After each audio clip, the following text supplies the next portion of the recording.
போர் பதற்றம் காரணமாக மத்திய கிழக்கு நாடுகளில் விமான சேவை முடங்கியதால் துபாய் உள்ளிட்ட நாடுகளில் ஆயிரக்கணக்கான பயணிகள் தவிப்புக்கு ஆளாகியுள்ளனர். அமெரிக்கா இஸ்ரேல் தாக்குதலை தொடங்கியதுமே விமான போக்குவரத்துக்கான வான்வழிகளை முழுவதுமாக ஈரான் அடைத்துவிட்டது. இதேபோல் ஐக்கிய அரபு அமீரகம், கத்தார், குவைத் உள்ளிட்ட நாடுகளும் வான்வெளியை மூடியதால் சர்வதேச அளவில் விமான சேவை பாதிக்கப்பட்டுள்ளது. இதனால் துபாய்க்கு சென்றுள்ள இந்தியா உள்ளிட்ட வெளிநாட்டவர்கள் திட்டமிட்டபடி தாயகம் திரும்ப முடியாமல் தவிப்புக்கு ஆளாகியுள்ளனர்.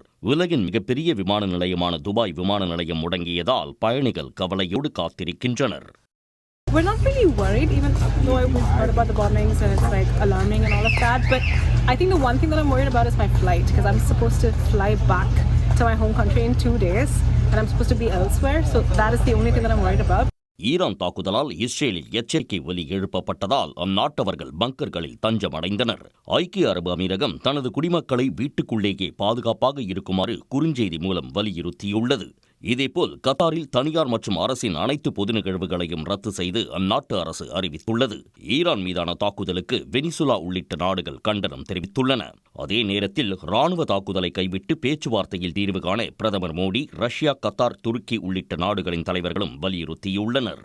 இதனிடையே ஈரான் மீதான தாக்குதலை கண்டித்து இத்தாலியின் ரோமில் உள்ள ஈரானிய தூதரகம் முன்பு அந்நாட்டின் ஆதரவாளர்கள் ஆர்ப்பாட்டத்தில் ஈடுபட்டனர். துருக்கியில் ஏராளமானோர் பேரணியாக சென்று அமெரிக்கா இஸ்ரேலுக்கு கண்டனம் தெரிவித்தனர்.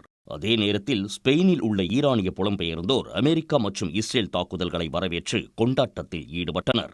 இதன் மூலம் ஈரானில் ஆட்சி மாற்றத்திற்கான நம்பிக்கை பிறந்துள்ளதாக அவர்கள் தெரிவித்தனர். இதேபோல் தாக்குதலை வரவேற்று ஜெர்மனியில் ஆயிரக்கணக்கான ஈரானியர்கள் வீதியில் திரண்டு ஊர்வலமாக சென்று ஆதரவு தெரிவித்தனர். இதனிடையே ஈரானுக்கு எதிரான தாக்குதலை தொடங்கிய 24 மணி நேரத்திற்குள் நாட்டு மக்களிடம் பேசிய பிரதமர் நேதன்யாகு, ஈரானின் புரட்சிகர காவல்படை தளபதிகள் மற்றும் மூத்த அணுசக்தி அதிகாரிகள் கொல்லப்பட்டதாக கூறினார்.